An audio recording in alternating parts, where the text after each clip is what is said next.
Once upon a time, the US was this. But now it's this. How did it get that way? In short, manifest destiny. In long, racism, war, diplomacy, and a bunch of nonsense. But this is the bite-sized medium version. And this is how most of the US got manifest destiny.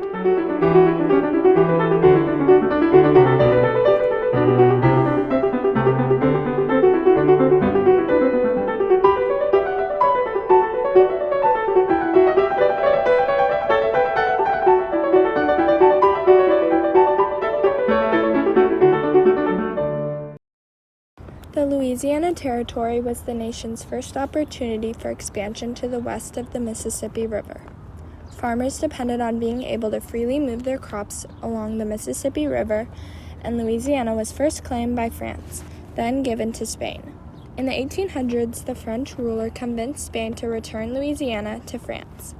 Thomas Jefferson sent James Monroe to France to buy New Orleans for $7.5 million. Since France and Great Britain were close to war, Napoleon sent Louisiana to the U.S. for $15 million.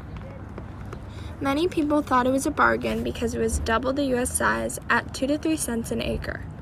Many people thought $15 million was too expensive and accused Jefferson, saying that the Constitution made no provision for buying foreign territory.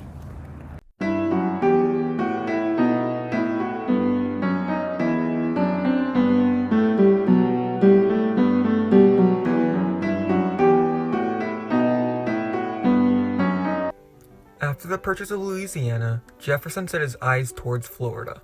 In 1804, he ordered 2 U.S. diplomats to travel to Spain with the goal to try and purchase Florida. Unfortunately, Spain replied with no deal. Florida is a Spanish colony composed of a diverse population of Seminole Indians, Spanish colonists, English traders, and runaway slaves. Many Americans wanted to take Florida, although this was mainly Americans from Georgia. This was because their slaves often escaped away into Florida. Along with this, their farms were often raided by Seminole Indians. In 1818, President James Monroe sent Andrew Jackson to Florida with the orders to end the raids. But he was told he could chase the raiders into Florida, but could not enter Florida. Despite being told this, Jackson proceeded to march 1,700 troops into Florida and capture Spanish military posts. He also arrested, tried, and executed 2 British subjects for stirring up Indian attacks. He also replaced the Spanish governor with an American. Because of this, Spain demanded that he was called back and punished for his illegal invasion. The U.S. was fearful of war, and all but one of Monroe's cabinet voted in punishing Jackson. However, Adams convinced him to send a blunt message to Spain: govern Florida properly or get out. Luckily, Spain was also fearful of war, so they decided to yield and give the U.S. Florida. In return, the U.S. would pay off $5 million in settler claims. The U.S. would also honor Spain's longtime claim of Texas, and the U.S. would definitely not take Texas. That's called foreshadowing.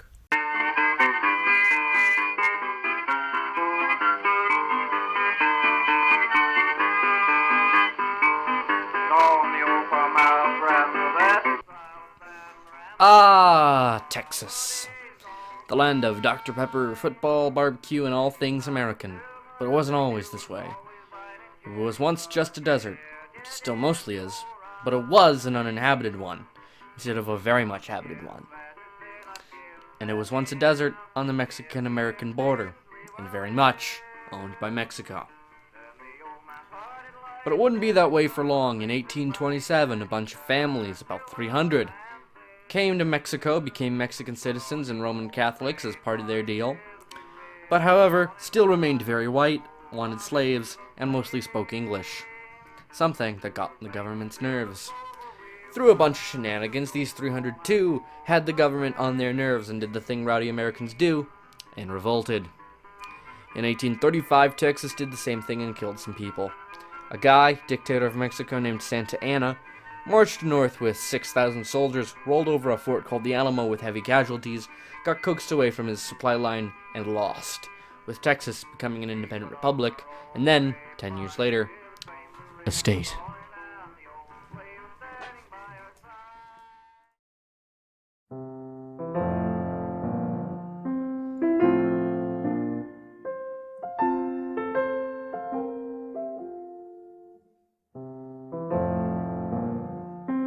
Far, far away in the Northwest Territories lay Oregon country, home of many trees and the original Starbucks.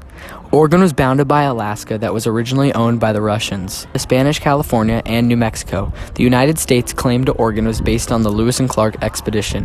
Between 1804 and 1806, Meriwether Lewis and William Clark had led a small band of explorers to the Oregon coast. Lewis thought that many more Americans would follow the path ignited by the expedition. The route that Lewis and Clark had followed was far too rugged for ordinary travelers. There had to be a better way. In 1824, a young fur trapper named Jedidiah Smith found that better way. Smith discovered a passage through the Rocky Mountains called the South Pass. Unlike the high, steep passes used by Lewis and Clark, South Pass was low and flat enough for wagons to use in crossing the Rockies. Now the way was open for settlers to speak their fortunes in Oregon. The first American settlers to travel through South Pass to Oregon were missionaries. These missionaries made a few converts among Oregon's Indians, but their glowing reports of Oregon's fertile soil and towering forests soon attracted more settlers. The rainy territory was popular amongst settlers. Who knows why? A year later, nearly twice as many people made the long journey across the plains and mountains. The Oregon fever has broken out, reported one observer, and now is raging. Along with Texas, Oregon fever also played a role in 1844's presidential campaign. Polk won the election with such stirring slogans as "All of Oregon or None" and "54-40 or Fight." Polk promised he would not rest until the United States had annexed all of Oregon country.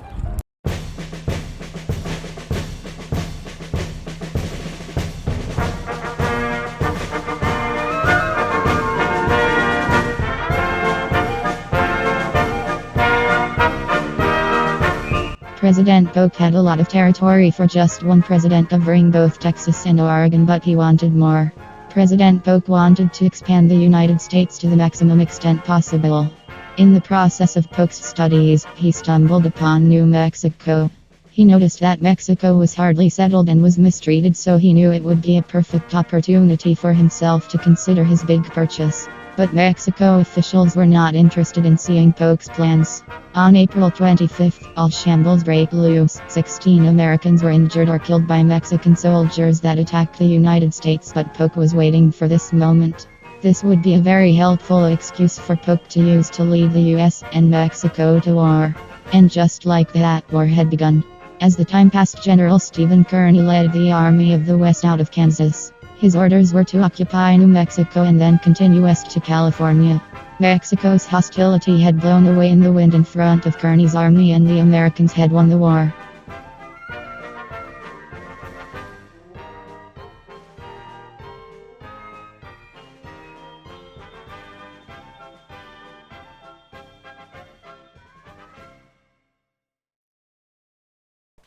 So, Manifest Destiny, a story of a bunch of people coming and saying mine, despite it not being theirs and getting it anyway.